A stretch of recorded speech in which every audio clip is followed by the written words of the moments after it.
اعوذ باللہ من الشیطان اللعین الرجیم بسم اللہ الرحمن الرحیم۔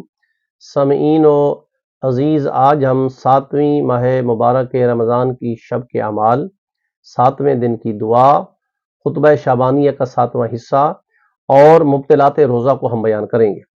سب سے پہلے آئیے نماز کی جانب آتے ہیں۔ آج کے دن کے حوالے سے 4 رکعت نماز یعنی شب کے حوالے سے، جو 7ویں شب رمضان کی 4 رکعت نماز ہے، جس کو 2 کر کے پڑھا جائے اور ہر رکعت میں الحمد کے بعد 13 دفعہ 13 بار جو ہے سورہ قدر کی تلاوت کریں۔ یہ نماز پڑھنے کے بعد جو دعا مانگیں گے، پروردگار عالم اس کی دعا کو، مومن کی دعا کو قبول فرماتا ہے۔ پھر 7ویں دن کی دعا ہے۔ معصوم فرماتے ہیں کہ 7ویں دن میں جس وقت بھی آپ کو ٹائم ملے، صبح میں، ظہرین میں، مغربین میں، جس وقت بھی ہے، آپ اس دن کی دعا ضرور پڑھیں۔ اللہم اعنی فیہ علی صیامہ و قیامہ، اے پروردگار اس ماہ مبارک رمضان میں مجھے روزہ رکھنے اور نماز ادا کرنے کی میری مدد فرما۔ وجنبنی فیہ من ہفواتہ و آثامہ، اور مجھے اس ماہ مبارک رمضان میں لغزشوں اور گناہوں سے مجھے بچا لے۔ ورزقنی فیہ ذکرک بدوامہ، پروردگار مجھے ہمیشہ دائمی طور پر بے توفیق کا، اپنی توفیق کے ساتھ دائمی طور کے اوپر اس ماہ مبارک رمضان میں نیک اعمال کرنے کی، اپنے ذکر کرنے کی مجھے توفیق عطا فرما۔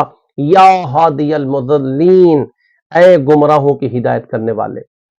تو تیسرے نمبر پہ ہم ماہ مبارک کے شعبان کے خطبہ شعبانیہ کا، جو رمضان کے فضائل ہیں، اس کی 7ویں فصل کو ہم بیان کریں گے۔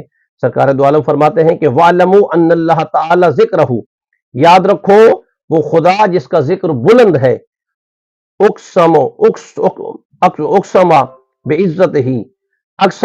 اقسم بعزتہ، اس نے اپنی عزت کی قسم کھائی ہے، لا اللہ يعذب المصلین، کہ وہ جتنے نماز پڑھنے والے ہیں، سجدہ کرنے والے ہیں، وہ ساجدین اور سجدہ کرنے والے ہیں، ان کو وہ کبھی جو ہے وہ عذاب میں مبتلا نہیں کرے گا۔ اللہ یروعہم بالنار یوم یقوم الناس لرب العالمین، اور روز قیامت ان کو جہنم میں آتش سے نہیں ڈرائے گا، یعنی آتش جہنم سے بھی ان کو نہیں ڈرائے گا۔ یعنی سرکار دو عالم نے یہاں فرمایا گیا ہے کہ متوجہ کیا ہے کہ بندہ نماز کی جانب متوجہ ہو جائے، سجدے کی جانب متوجہ ہو جائے، تاکہ قیامت کے دن آسانی سے گزرے گا۔ مبطلات روزہ، انتہائی اہم یہ کوشچن ہے، اس کا سوال کا جواب ہے 8 چیزوں سے فقہ جعفریہ میں روزہ باطل ہو جاتا ہے۔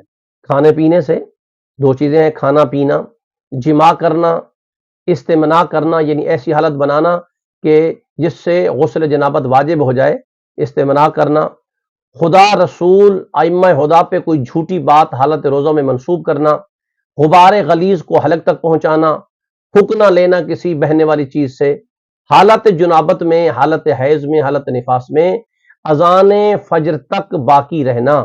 یہ 8 چیزیں ایسی ہیں جن کو اگر جان بوجھ کے کریں گے تو آپ کو روزہ باطل ہو جائے گا۔